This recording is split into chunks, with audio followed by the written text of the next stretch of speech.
ကိုရီးယားမှာမြင်းကလေးတွေခိုင်းပြီလို့ရှိရင်ဆေးထိုးပြီးတော့ဗတ်တီးစီးတယ်ကိုရီးယားမြင်းကြံမှာကျွန်တော်ဘေးချမ်းမှာတော့ပြီးတော့အခုပြီးတော့မြင်းကလေးကိုင်းပြီးတယောက်တည်းမနိုင်လို့ဆိုပြီးဆေးထိုးရတယ်ဆိုတော့ဒီဥစ္စာသူက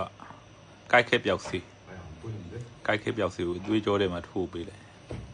မြင်းကလေးကကြည်နေဒီချိန်ဆိုမြင်းကလေးတွေကမအေးနဲ့ခွဲပြီးတော့ပချက်တက်မှာသူ့ဟာတွေကတယောက်တည်းဆိုမနိုင်တော့ကြတော့ဒီတိုင်းနေထားတော့မြင်းကလေးကဆိုးဒါလိမ်မာတဲ့မြင်းမလို့တော့လေ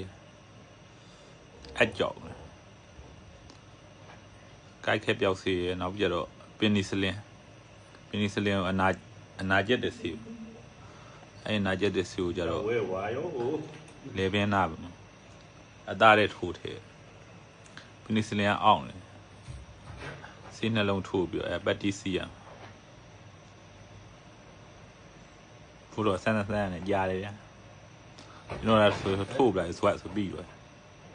သူကချိန်နေတော့မြင်းရပူကြောက်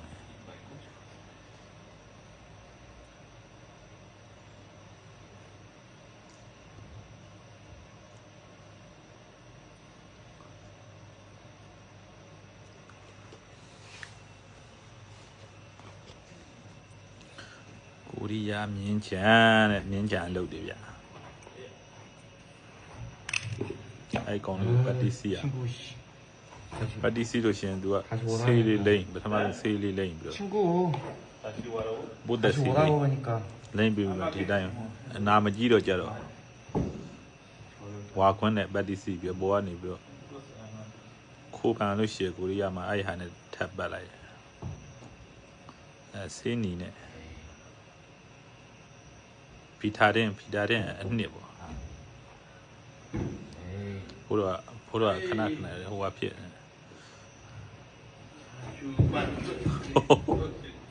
မနိုင်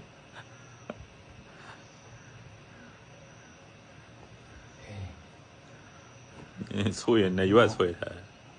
နေရွက်ဆွဲမြင်ဒါနာဗျတိတ်မလှုပ်နိုင်မြင်တယ်ဆိုတယ်မြင်ဆိုနေရွက်တာစုံဆွဲပဲ